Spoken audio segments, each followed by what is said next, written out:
Hello বন্ধুরা, শুভ দুপুর। আজকে আমি খাওয়ার জন্য বানাবো বাড়িতে বাঙালি ঘরোয়া স্টাইল চিকেন কষা রেসিপি। আর ভিডিওটা তোমরা সম্পূর্ণভাবে দেখবে, কেউ কিন্তু একটু এক্সকিউজ করবে না। সম্পূর্ণ ভিডিওটা দেখবে আর কমেন্ট করে জানাবে কেমন হয়েছে। চলো তাহলে শুরু করা যাক। দেখো বন্ধুরা, আমি মাংস রান্না করার জন্য এখানে নিয়ে নিয়েছি কিছুটা পরিমাণ আদা, কিছুটা পরিমাণ রসুন, আর 10টা শুকনো লঙ্কা, আর 3টে গোটা পেঁয়াজ। পেঁয়াজটাকে এখন আমি জুলিয়ানভাবে কেটে নেব। দেখো, আমি পেঁয়াজটাকে জুলিয়ান কেটে নিয়েছি। এখানে আমি আধা কিলো চিকেন নিয়ে নিয়েছি, হাড়ওয়ালা চিকেন নিয়েছি, বোনলেসও আছে। এগুলোকে আমি এখন শুধু পেঁয়াজটা বাদ দিয়ে আদা রসুন লঙ্কাগুলো আমি মিক্সার করব। প্রথমে আমি লঙ্কাটা দিয়ে দিলাম মিক্সারের মধ্যে, তারপরে রসুনগুলো দিয়ে দিলাম, তারপরে আদাগুলো দিয়ে দিলাম। একে একে আমি সবগুলো এখন দিয়ে দেবো। এর মধ্যে দিয়ে দিলাম কিছুটা পরিমাণ জিরা আর গোটা ধনে। এগুলোকে এখন আমি ক্যালেন্ডারে পেস্ট করে নেব। দেখছো বন্ধুরা, ফাইনালি আমার মিক্সার করা কমপ্লিট। আর সুন্দর কালার হয়েছে, দেখেছো। এর মধ্যে দিয়ে দিচ্ছি আমি 2 স্পুন লবণ, 3 স্পুন হলুদ, আর দিয়ে দিলাম মিক্সারে পেস্ট করা মশলাগুলো, যেগুলো আমি আগে মিক্সারে করে নিয়েছি।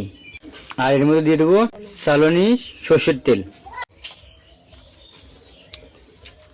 এগুলো এখন আমি সম্পূর্ণ মাখিয়ে নেব। দেখো বন্ধুরা, এগুলো হলো মাংসের আলু। আমি একটু ছোট ছোট পিস করেছি, একে আমি মাখিয়ে নেব। প্রথম দিন একটু হালকা লবণ আর কিছু দিয়ে দিলাম, কিছুটা পরিমাণ হলুদ দিয়ে এগুলোকে আমি সম্পূর্ণভাবে মাখিয়ে নেব। মাংসের আলু সবগুলো আমি এখন মাখিয়ে নিলাম।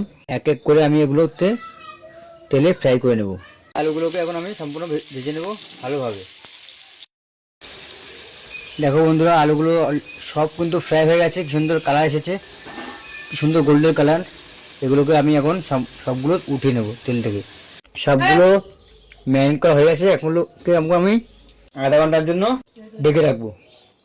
কড়াইতে দেখো আলু ভেজে রাখা তেল রয়েছে, আর কিছুটা পরিমাণ আমি এখানে সর্ষের তেল দিয়ে দিয়েছি।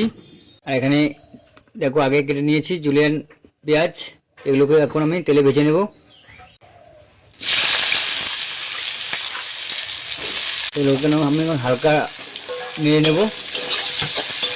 কিছুটা পরিমাণ হালকা একটু লবণ দিয়ে দেবো, যেন তাড়াতাড়ি সেদ্ধ হয়ে যায় পেঁয়াজগুলো। 70% কিন্তু হয়ে গেছে পেঁয়াজটা ফ্রাই করা। এটাকে এখন আমরা আধা ঘন্টা মেখে রেখেছিলাম সেই চিকেনটা এখন আমি ওর মধ্যে দিয়ে দেবো।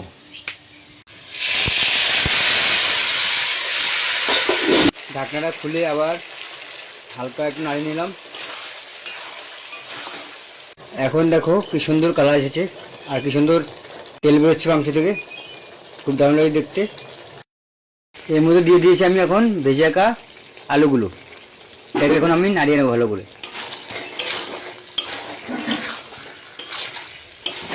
এখন আমি কষানোর মধ্যে জল দিয়ে দিয়েছি।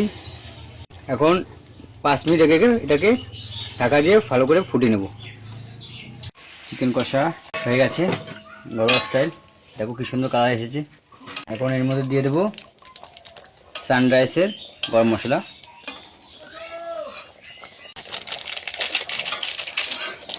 নাড়িয়ে নিলাম। দেখো বন্ধুরা, কি সুন্দর একটা কালার বেরিয়েছে, আর সেন্টটাও বেরিয়েছে খুবই দারুণ। Wow, fine. দেখো, wow, so nice beautiful chicken. দেখো বন্ধুরা, আমি এখন খেতে বসেছি। চিকেন রয়েছে, চিকেন কষা আর বেগুন ভাজি। দারুণ হয়েছে, সুপার, সত্যি খুব দারুণ হয়েছে, খুবই অমায়িক হয়েছে। দেখো চিকেন লেগ পিস।